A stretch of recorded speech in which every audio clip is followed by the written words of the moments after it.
সরকারি প্রধান বিরোধী দল, সরকারি দল, অথবা আমরা এটাকে বলতে পারি যে প্রধানমন্ত্রী এবং বিরোধী দলীয় নেতা, স্পিকার এবং ডেপুটি স্পিকার বিরোধী দল থেকে হবে, আর দ্বিতীয় বৃহত্তম বিরোধী দল থেকে একজন প্রতিনিধি। এই মিলে মোট 5 জনের বাছাই কমিটি হবে। এই বাছাই কমিটিতে নাম আহ্বান করা হবে এবং সেই ক্ষেত্রে সরকারি দল 5 জনের নাম প্রস্তাব করবে, বিরোধী দল 5 জনের নাম প্রস্তাব করবে, আর তৃতীয় দল যেটি সেটিও 2 জনের নাম প্রস্তাব করবে। মোট 12 জন থেকেই কেয়ারটেকার সরকারের প্রধান কী হবেন সেটা চয়েস করা হবে। পদ্ধতিগতভাবে যে আলোচনাটা হয়েছে সেটা হচ্ছে প্রথমে সর্বসম্মত যদি হয়, দ্যাটস ওয়ান্ডারফুল। যদি সেটা না হয় তাহলে 1/4 এই ভোটে যদি হয় তাহলে সে হিসাবে এটা স্থিরকৃত হবে। যদি সেটাও না হয় তাহলে একটা র্যাঙ্কড চয়েস যেটাকে বলা হয়, প্রেফারেন্সিয়াল ভোট, 1, 2, 3 এইভাবে ভোটের মাধ্যমে হবে। তবে সেখানে বাছাই কমিটিতে যে 5 জন, তার সাথে আরও 2 জন নতুন ভোটার যোগ করা হবে ভোটার হিসাবে। সেটা হচ্ছে বিচারপতিদের কাছ থেকে, সুপ্রিম কোর্ট থেকে একজন বিচারপতি এবং হাইকোর্ট থেকে একজন বিচারপতি, এই মিলে 7 জনের একটা ভোটার লিস্ট হবে।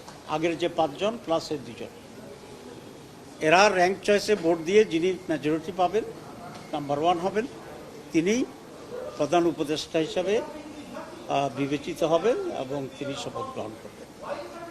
এখানে একটা প্রশ্ন আসে যে 2 জন বিচারপতিকে কিভাবে এখানে কেন আনা হচ্ছে? এটা আনা হচ্ছে এই স্পিড থেকে যে 5 জন যদি হয় তাহলে তৃতীয় দল যেটাকে ডিসাইড করবে তারাই এখানে প্রায়োরিটি পেয়ে যাবে এবং ওরা ডিসাইডিং ফ্যাক্টর হয়ে যাবে।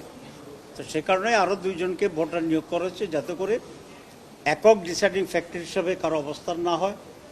আর আমরা হর্স ট্রেডিংয়ের যে আশঙ্কাটা করেছিলাম, বেশি ভোটার হলে বেশি হর্স ট্রেডিং করাটা এটা ডিফিকাল্ট।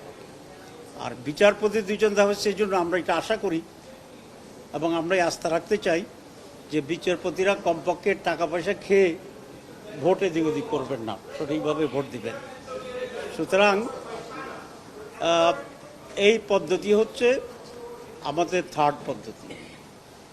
এভাবেই আমরা এটার উপরে ঐক্যমত্য পোষণ করেছি।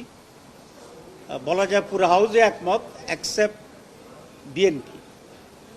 বিএনপি যেটা বলতে চেয়েছেন, ফরমেশনের ব্যাপারে তাদের কোনো আপত্তি নেই, কিন্তু তারা যেটা বলছেন যে একমত, সবাই যদি একমত হয়ে যায় ভালো, যদি না হয় তাহলে এটাকে আবার পার্লামেন্টে প্রেরণ করা, পার্লামেন্ট একটা পদ্ধতি ডিসাইড করবে। আর এটা যদি না হয় তাহলে 13th অ্যামেন্ডমেন্ট, যেটা বিচারপতিদের উপরে পুরোটা ছেড়ে দেওয়া।